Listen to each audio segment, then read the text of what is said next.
Welcome to our 50th season of Basic Black. Some of you are joining us on our live broadcast, others joining us on Facebook Live. I'm Chris Collins of Sports Leadership Group over at UMass Boston. Callie Crossley is off tonight. Joining me tonight, great panel. Renee Graham, Associate Editor and Columnist of the Boston Globe. Robert Lewis Jr., Founder and President of The Base, a nonprofit organization that provides student athletes with baseball and academic training. Kim McLarin, Associate Professor of Writing, Literature, and Publishing at Emerson College. And Gary Washburn, National NBA writer and Celtics reporter at the Boston Globe. We welcome you all.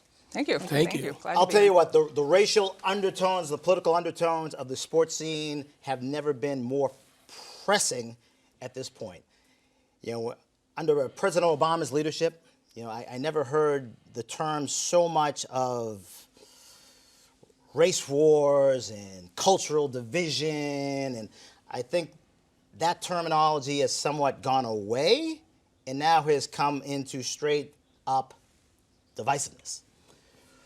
When we look at standing, kneeling for the flag, protesting, things that we've seen prominently, you know, back in the 60s, Tommy Smith, John Carlos, but there really wasn't an economic impact to those type of protests. Now it's serious. Millions and billions of dollars are on the line.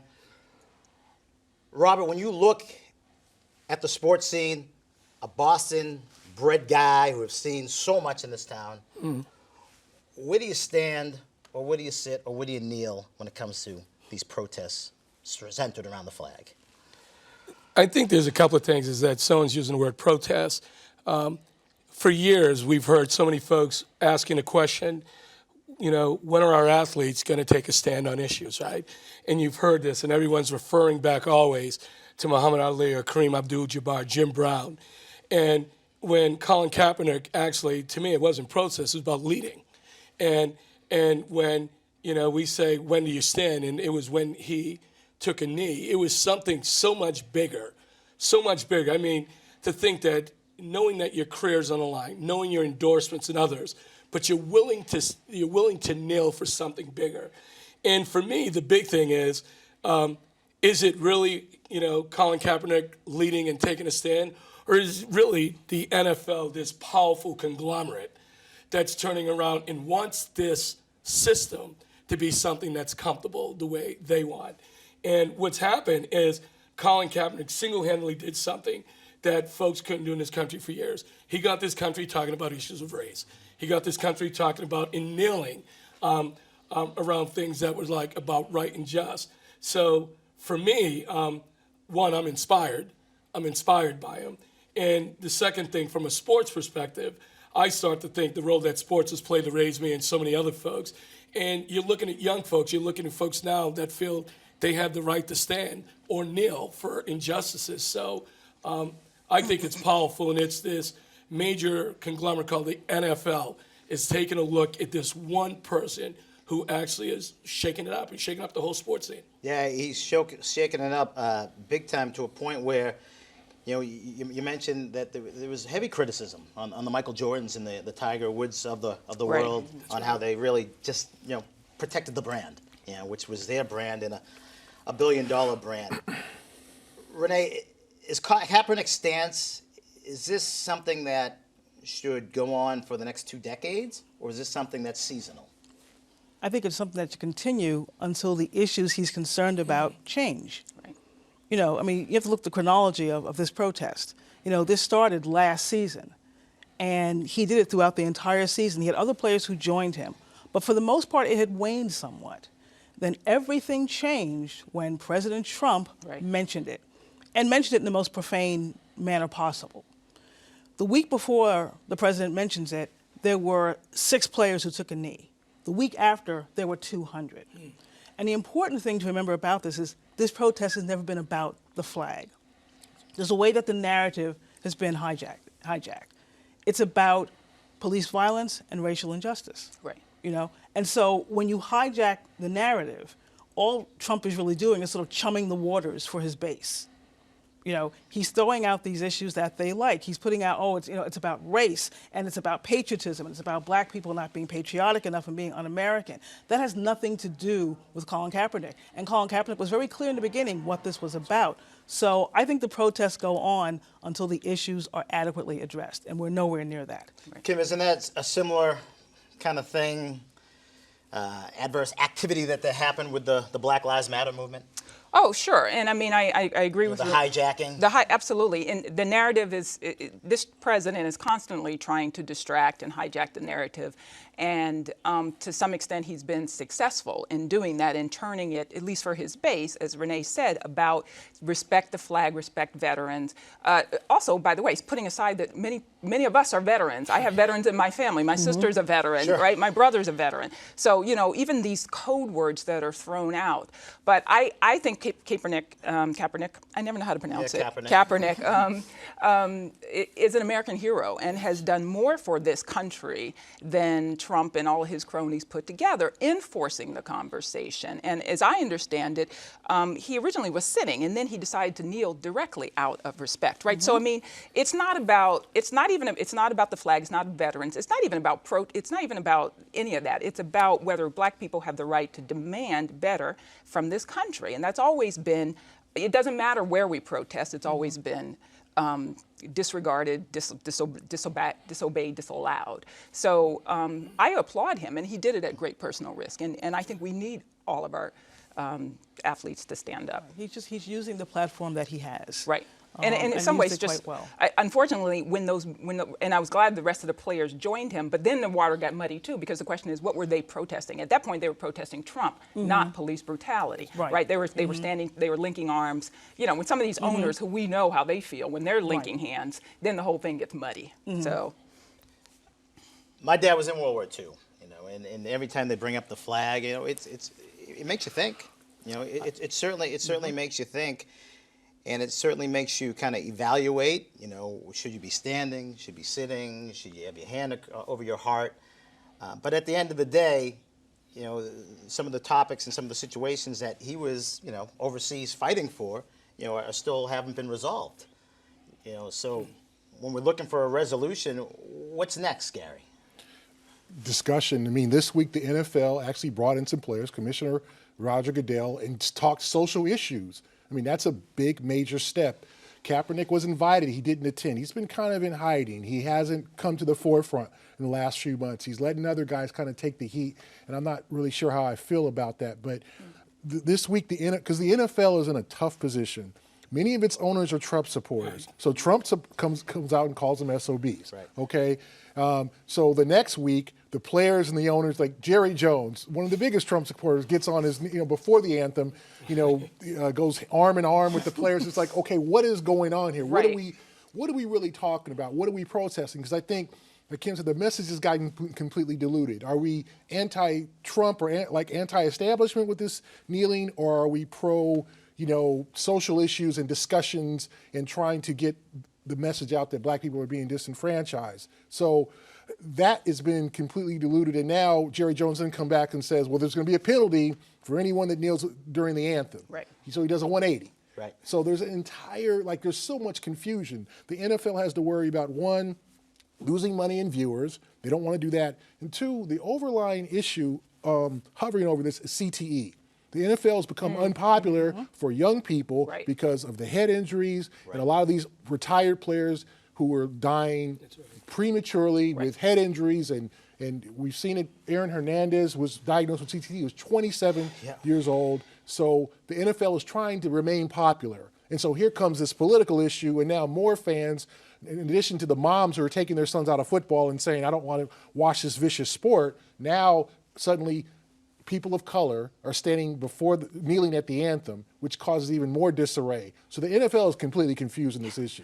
And they don't mind, but the thing I don't understand is the NFL and Goodell, I agree with what you said 100%, doesn't mind alienating black fans. Aren't there black fans of football too, right? I mean, when they say, Right. when And they mostly, say, they're mostly black league. 70% yeah, black exactly. league. When they say fans, the fans want to, Godell said the other day, the fans want us to stand. Well, which fans, right? I mean, The fans that can afford the tickets. okay. But That it can but afford also 90 says The ones who you see in the club right, seats and who he's the private considering the boxes. fan, Yes. the fan base of the NFL. He's not thinking about people of color. Right. He's thinking about the white fan base. And remember, these players, this is not the NBA or Major League Baseball. These players are playing on non-guaranteed contracts. Right. Okay, many of these players. So their money is on the line. They can be released, cut, traded, waived, whatever it is in the offseason because they did something. Kaepernick's out of the league for a reason. Yeah. And the players are noticing that, hey, man, like, my earning power, my earning time is short. I'm not getting any younger. I'm banged up. I got to earn as much money as I can to raise my family for the next 50 years so I'm somewhat comfortable. And I think as you just said that, you start thinking about Kaepernick. One of the things we're all very clear about is, Renee, you were saying using his bully pulpit. How did Kaepernick go from one of the most extraordinary quarterbacks in the NFL to now not good enough to make a team? Yeah. And that goes to what you're saying, these one-year contracts, right? If all of a sudden he was making that $25, $30 million a year guaranteed, folks are going to be arguing and fighting to get him out there to win. So it's just this interesting dynamic with, when you think of the contract situation, that they can control this.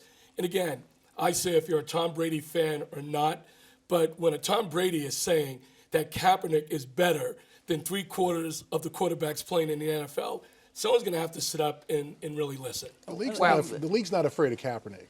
They're afraid of his influence on his younger teammates because at this point he's woke. He's 29 years old. He is a hero to a lot of these young guys who are 22, 23, and didn't even know the meaning of the national anthem, didn't even read a book, They were ball players. Now they're not suddenly ball players. So what if he gathers his teammates around in the locker room as a backup quarterback and says, hey, guys, let's read this book. Let's read the autobiography of Malcolm X, something like that. That's right. And he's a backup quarterback. You don't want that type of influence, quote unquote. And I think it goes bigger than it. I think it permeates down to the college levels, which the same situation with the Big Five or Big Six conferences.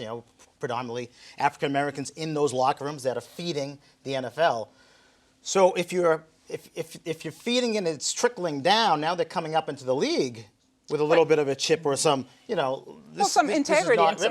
Standing for something that you truly believe in. Then the NFL has a real situation. Right. Because if you've been in an NFL locker room, and I've heard it a million times from even people like Belichick, talking about sports. Sports is great because, sports is the only field that's level. The best guy plays. Correct. That's an incorrect statement. Because if it was a correct statement, the league wouldn't be 75% black, and the quarterbacks in the league is probably about 20%. I mean, we know that. We know how they shuffle, people of color to different positions. So with that said, what you don't want, if you're the NFL, is a locker room full of activists, which creates even more division between your white and your black players, which there is now. You can't unring that bell now. Yeah. And I think you also have the situation where you have the players looked at how the owners were treating them and how the owners regarded them around this issue. The mere fact that their boss is their owner. What does that say about you? Are you owned? And that you're traded, right. you're auctioned. Yes, and it also had the sense that the rebuttal is always, well, you're paying millions of dollars. Right. Keep your mouth shut. We let you earn this money. so shut up right. and Not play, that you worked for boy. it. Not that you gave blood, sweat, and tears to make that team, but we let you do this, therefore just shut up and play. And the problem with that is it's like the fans are realizing that these aren't thoroughbreds. Right. They're men. And they have opinions, and they have brains, and they have things that they want to do, and they have political opinions. And all of a sudden, there's this idea that, no, you just get out there, and you put that uniform on, and you get your brain scrambled for us, and we will let you earn this money. But we don't want you to be anything else. And I think the players are also rebelling against that. So it is about the larger sense of racial injustice, but also the way that they're being treated, even though they're getting paid millions of dollars. Some of they're them, rebelling. right? Yeah, Some not of all of them. that. Yeah. Not all of them. Let's face it. If the superstar African-American players got together, decided to kneel, the Cam Newtons, the Odell Beckhams, the ones who are making millions of dollars on contracts that are guaranteed and that are star standout players, the NFL would listen. But it's only Colin Kaepernick. And some of these guys, quite honestly, are measuring my conscience against my money. what I earn, how I have to pay my wife, how I have to pay sometimes multiple children. You don't know what their family situation's paying, giving mom money, paying her house note. All these things come up, and it's like, I'd love to be with you guys, but you know what? I can't. Right. You know, but doesn't the situation that would happen was Michael Bennett, who was pulled over by the police, doesn't that sort of give them sort of that woke moment as well, saying, you know, I'm an NFL player, I'm successful, I'm doing well, but that can still happen to me. You know, and I have to think that kind of played into I a few think players most of doing them as are well. aware of that, and I think most of them are especially aware of that when how quickly, you know, for right or wrong, public turned on OJ. It turned quick. You know, OJ was not in the black community; he was in the white community. And then when something went down, he had no friends in the white community, and he went back to the black community.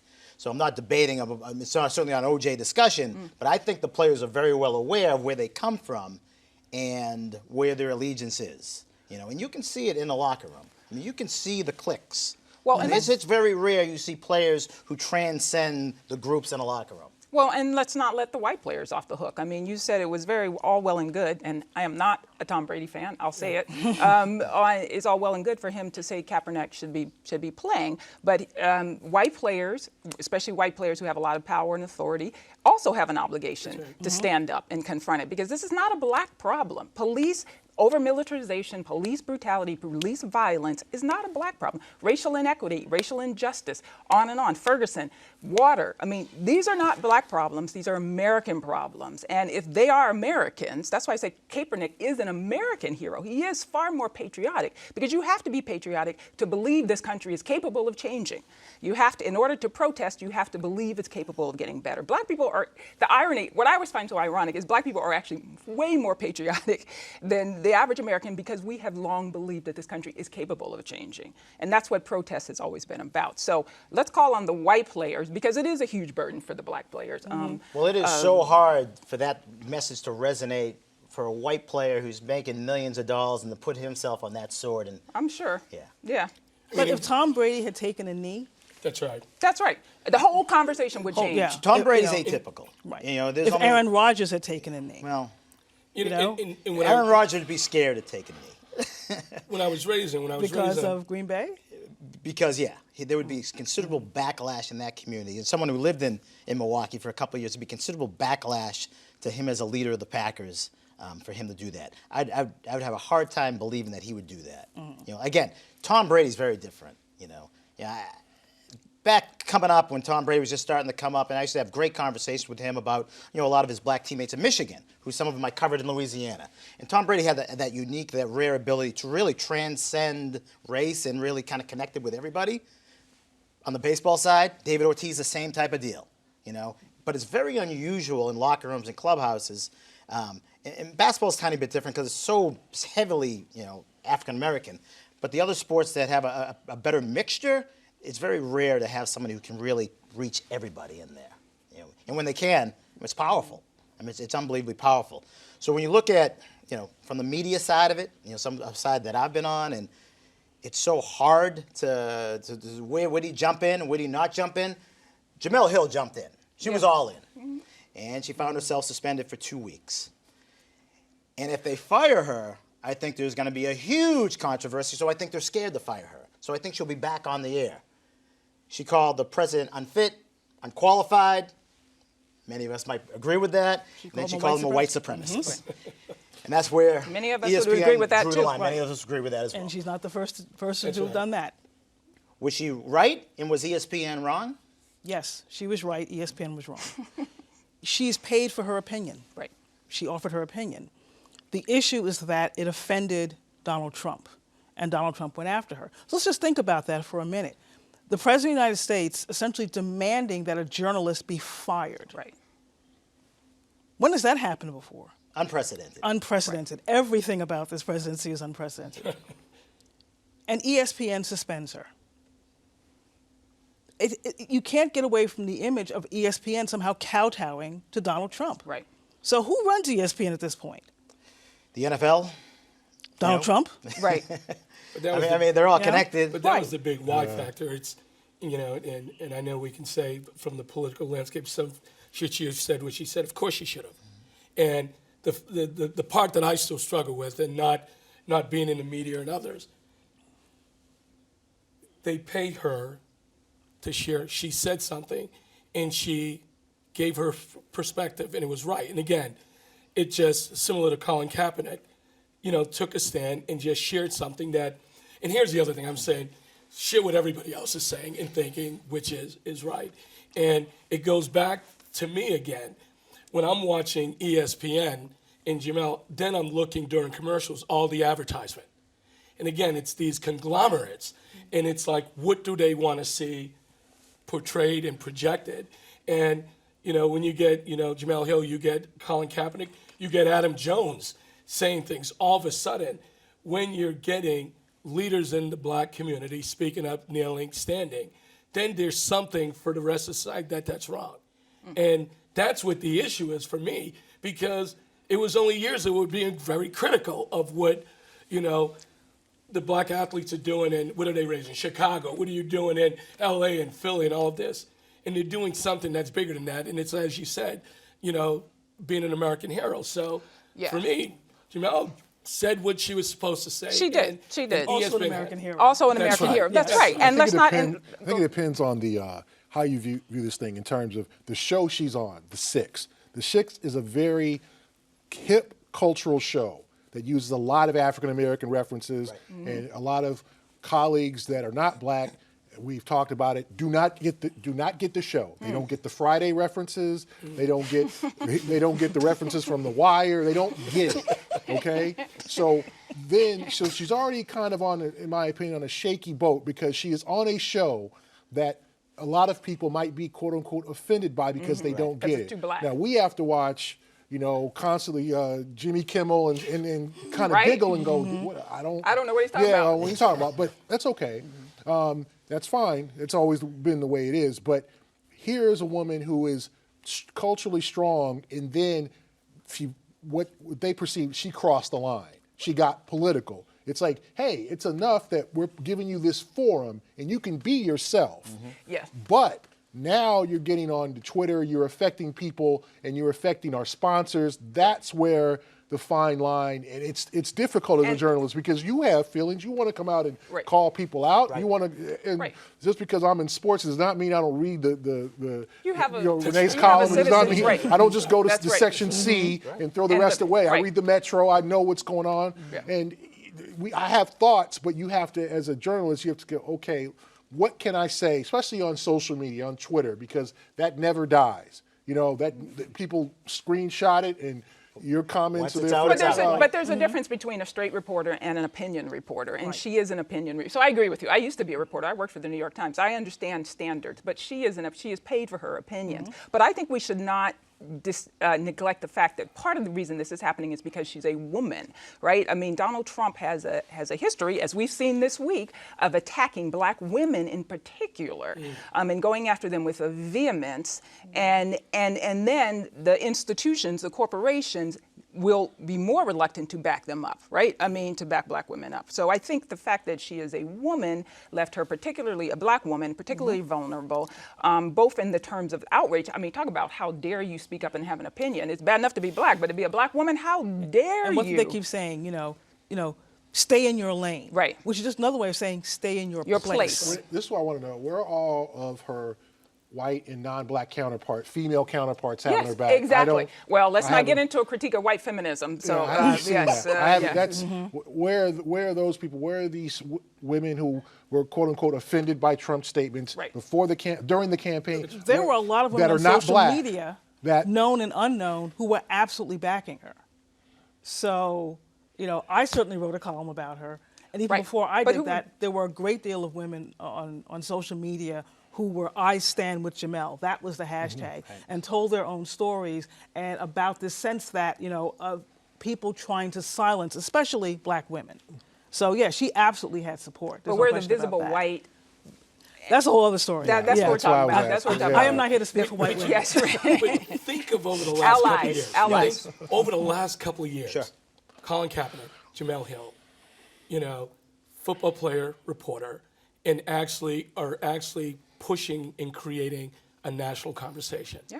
Right? So when folks start thinking again about the power for me in the black community, Colin and Jamel are doing this, because in a weird way, it's getting some folks to stand up. We've been trying to figure out how do we get corporate America and these conglomerates to react. I'll tell They're you what, doing it now. incredible courage. You know, that's kind of the way I look at it. You know, I certainly, I couldn't be Jamel. You know, I couldn't, and I certainly couldn't be Kaepernick. You know, and you know, for them to lead that way and to evoke, you know, this type of discussion and put this out in the forefront, I think it's powerful. I think it's amazing. It's inspiring. It is inspiring. Incredibly inspiring. It is inspiring. And here we are in 2017. It's a shame that we need someone like that, you know, to make that type of stance in a professional football venue. But it is what it is. It's still real. It's still prominent, and it still needs to be done. All right, this is the end of our show. Thanks to all of our guests. You guys have been great. I knew you wouldn't let me down, and you didn't. As we continue our conversation on sports and politics, online on Facebook Live. Stay right there.